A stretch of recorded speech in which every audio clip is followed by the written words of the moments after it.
Happy birthday to you, happy birthday to you. बार बार ये दिन आए, तुम जियो हजारों साल। Happy birthday to you, happy birthday to you.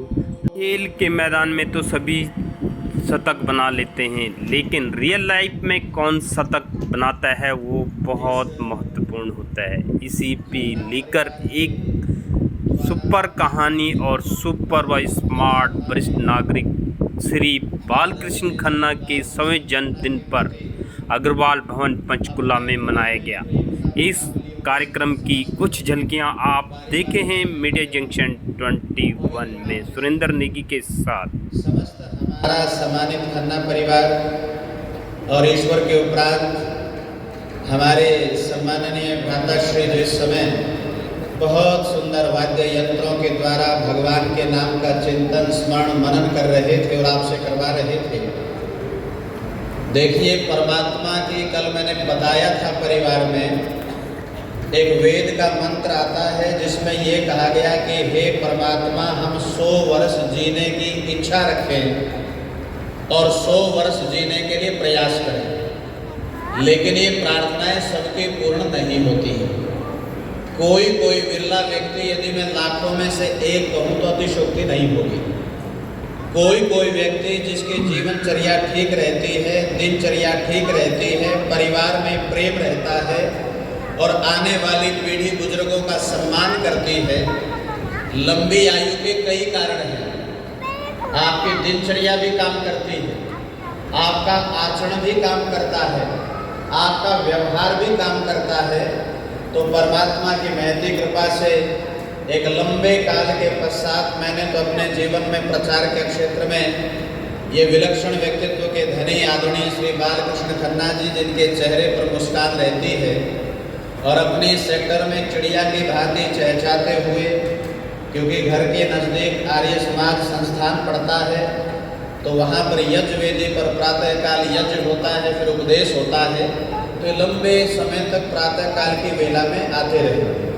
उसके पश्चात फिर आगे जो सनातन धर्म मंदिर है, शिव मंदिर, वहाँ भी जाते रहे। बड़ा प्रेम सबके साथ इनका रहा है और वही प्रेम है जो आज इस संख्या को दर्शा रहा है। तो मैं पुनः आर्य समाज परिवार की ओर से, हमारी मंत्राणी बहनी यहाँ पर बैठी हैं, अन्य पदाधिकारी वर्ग बैठे हैं यहाँ, समस्त हमारा जो बृहद परिवार है उसकी ओर से मान्य आदरणीय हमारे पितृतुल्य श्री बालकृष्ण खन्ना जी को बहुत बहुत शुभकामनाएं देते हैं, साधुवाद देते हैं और इनकी आगामी पीढ़ी को आशीर्वाद देते हैं। जैसे मैंने कहा था कि उन्हीं का प्रेम है, उन्हीं का सेवा भाव है और उन्हीं का सहयोग है जो ये बुजुर्ग आज छाती तान कर गर्व से 100 वर्ष उपरांत परमात्मा का धन्यवाद करते हुए आज सुंदर सी प्रीति भोज और सत्संग सभा का आयोजन किया गया है। तो मैं परमपिता परमात्मा से पुनः इनके स्वास्थ्य सुलाभ की कामना करूंगा, क्योंकि परिवार और समाज की जिम्मेदारियां तो उन्होंने पूर्ण कर ली। जब आयु का पड़ाव देखता है, ये तो इस पंचकुला के दादा भीष्म हैं, ताली बजा दो इनके लिए, भीष्म पिता में आइए।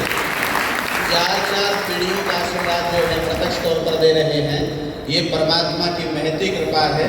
तो बस इनका स्वास्थ्य ईश्वर ठीक रखे और परिवार के लोग भी, कल मैं निवेदन कर रहा था इनके पुत्र वधुओं से, पौत्र आदि से, कि भाई इनको अब अपना दादा पिता ना समझ के, क्योंकि एक समय आयु का पड़ाव आता है कि व्यक्ति की स्मरण शक्ति थोड़ी सी कमजोर हो जाती है और वो जिद कहो या बालकों जैसी हरकत व्यक्ति करने लग जाता है।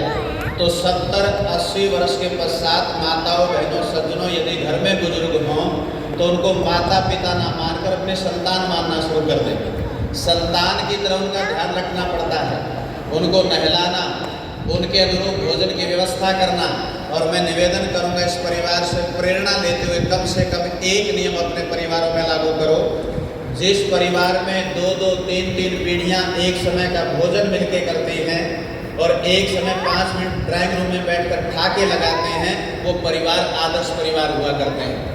आज अपनों के पास बैठना, उनके आशीर्वाद की अनुभूति को छोड़ दिया है। आज हम अपने अपने कमरों में कैद हो चुके हैं, एकांगी जीवन जी रहे हैं। लेकिन निवेदन करूंगा, ये जो हमारे बुजुर्ग हैं ये हमारा धन नहीं चाहते, धन बहुत कमाया, हमें ही उंगली पकड़ कर इतना आगे बढ़ाया कि रोड से करोड़पति हमें बना दिया। ये धन की कतई आवश्यकता नहीं करते हैं, इनकी केवल मन की एक इच्छा होती है कि कुछ समय परिवार हमारे पास बैठे और इनकी सुनो।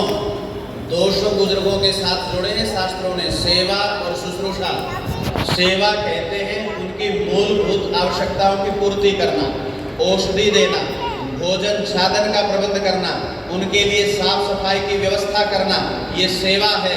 और शुश्रूषा का अर्थ होता है 1-2 मिनट बैठकर उनके पास बैठना, उनकी सुनना। और क्यों सुनना? बस परिवार के लिए प्रेरणा के रूप में 2 पंक्ति बोलता हूँ, फिर वाणी को विराम देता हूँ। सभी मिलकर मेरे साथ बोलिए। हम कभी माता पिता का ऋण चुका सकते नहीं, हम कभी माता पिता का ऋण चुका सकते नहीं, इनके तो उपकार इतने वो गिना सकते नहीं, हम कभी माता पिता का ऋण चुका सकते नहीं। और कैसी शख्सियत है माता पिता? देख ले हमको दुखी तो भर ले अपने नैन, ये बोलिए।